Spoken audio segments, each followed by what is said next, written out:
Hi class, this video is going to be on finding the domain of a function. So remember, domain of a function refers to all of the x values that I can plug into that function. So any x values that have a associated y is in my domain. So let's first look at something like f of x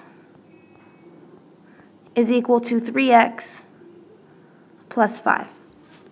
Now, we know from learning about lines and the equations for a line, this is something that's in the form of y equals mx plus b, which means it's just a line.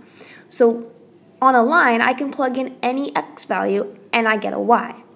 This is typically the types of functions you will see in this class. Except for certain situations, you can typically plug in anything for x and get a y. The times that we run into problems is say, let's actually write down the domain of this one. The domain of this one is negative infinity to infinity because I can plug in anything for the domain. Now let's look at f of x is equal to 2x over 3x minus 1. Now this is one where we have an exception to the you can plug anything in because this is a fraction, or more specifically a rational function. And whenever we have a fraction, we're not allowed to have 0 in the denominator. So let's say here, can't have 0 in the denominator. So what we're going to do, oops, not domination, is we want to then find out which x value does give us 0 in the denominator.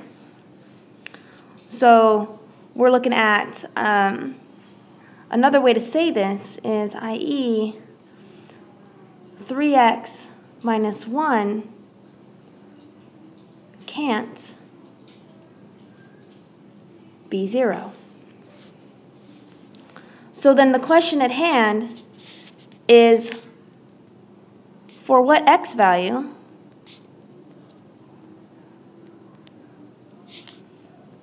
is 3x minus 1 equal to 0? So to determine that, we'll actually just set 3x minus 1 equals 0 and solve for x. So we add 1 to both sides, and we get 3x is equal to 1. Divide both sides by 3, and I get x equals 1/3.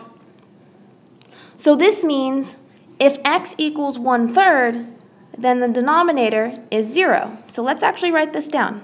So if x is equal to 1/3, then the denominator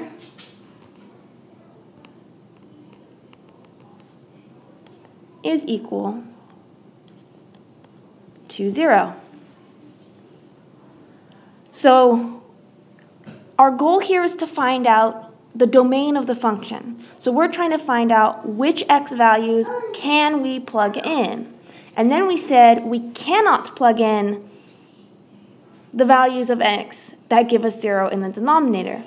Well, x equals 1/3 gives us 0 in the denominator. So x equals 1/3 is not in the domain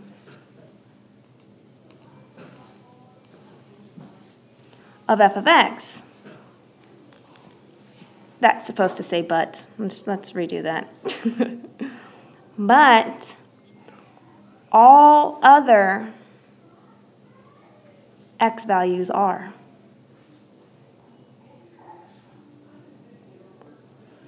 Which means now we want to write down an interval that includes all x values except for 1/3. And so we're going to write that down as, so I'm going to actually write down my answer up here. because I'm running out of room. So it turns out that our domain is going to equal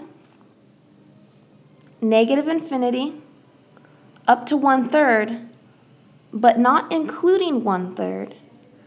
And then we want to include everything after 1/3. So then 1/3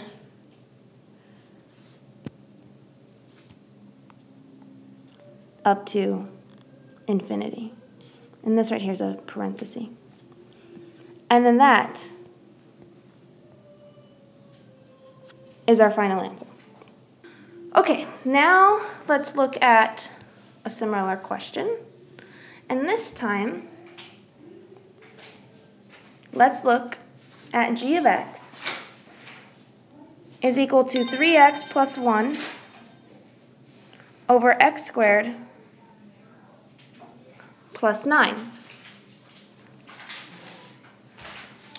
So, same thing. I have a fraction, and the only x values that are not in my domain are the x values that give me denominator of 0, which is x squared plus 9 equals 0. So then I subtract 9 from both sides to solve for x, and I get x squared is equal to negative 9.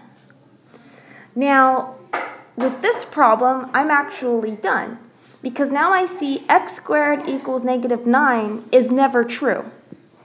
Because if I square something, it has to be positive.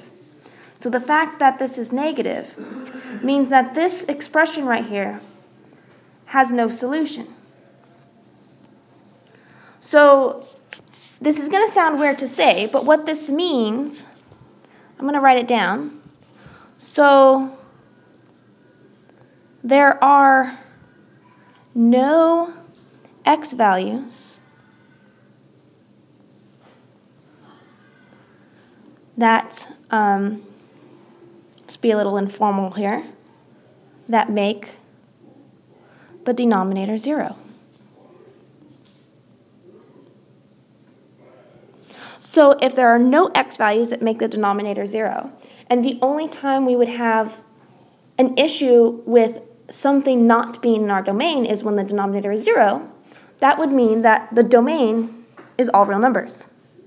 So our domain in this problem is negative infinity to infinity because there are no x values that give us 0 in the denominator, so we don't run into any problems with our domain. Now the next problem we're going to look at is actually a little bit different. We did one like this in class. Is h of x is equal to 2x minus 10. And this is the other situation that we may run into where our where it's not just going to be all real numbers in our domain. And that's when we have square roots, because we are not allowed to take the square root of a negative. So we can't take square root of a negative.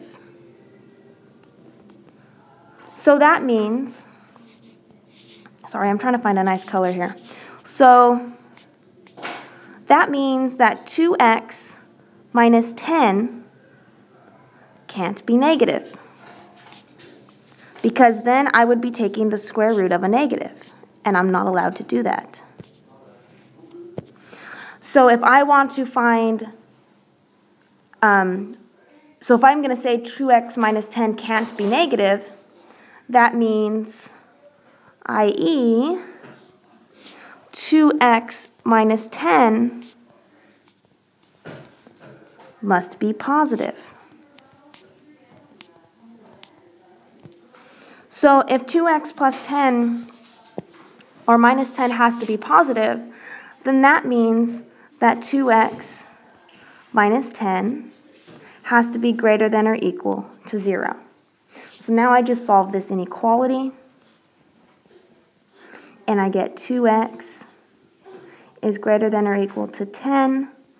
Divide both sides by 2, and I get then that 2x is greater than or equal to 5. So in interval notation, if x is greater than or equal to 5, that means I'm going from 5 to infinity but since it's greater than or equal, I'm going to say there's a bracket on the left-hand side. And that is finding the domain of a function that is a square root. So those are the 3 different types of situations you'll come up with, and that's how you do them. So, yeah. Made with Doodlecast.